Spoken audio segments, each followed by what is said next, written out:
Hello એ બેંકમાંથી બોલું છું. એક તમારા ખાતામાં 500 રૂપિયા પડ્યા ને એ ઉપાડી લ્યો.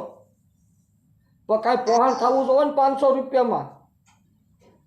એક દી થાય ત્યાં એન્ટ્રી પડાવવા આવો, બીજો દી થાય ત્યાં પાછો કોડ ચેક કરાવવા આવો. ગૂગલ પે માં ને એમાં ઘડીએ ઘડીએ 500 રૂપિયા હતું. તમને વિશ્વાસ ના આવતો તપાસ કર્યા કરો મારી પાસે,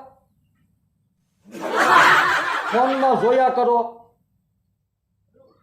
500 રૂપિયામાં કાંઈ સિબિલ કોડ ન વધે. ઘડીએ ઘડીએ સિબિલ કોડ તમારો જોયા કરો. તમને હું અમારી પર વિશ્વાસ ના આવતો 500 રૂપિયા મૂક્યા ત્યાં ખબરમાં જાગતા વ્યાજ સીધા ત્યાં ગૂગલ પે મૂળો જોવા કેટલા પીડ્યા સિબિલ વધી. એમ સિબિલ વધે. તમે 500 રૂપિયા આવીને લઈ જાઓ ખાતામાંથી. અહીંયા ખાતું ન રાખતા મહેરબાની કરી. હવે કેટલાય આપણે કામ છે.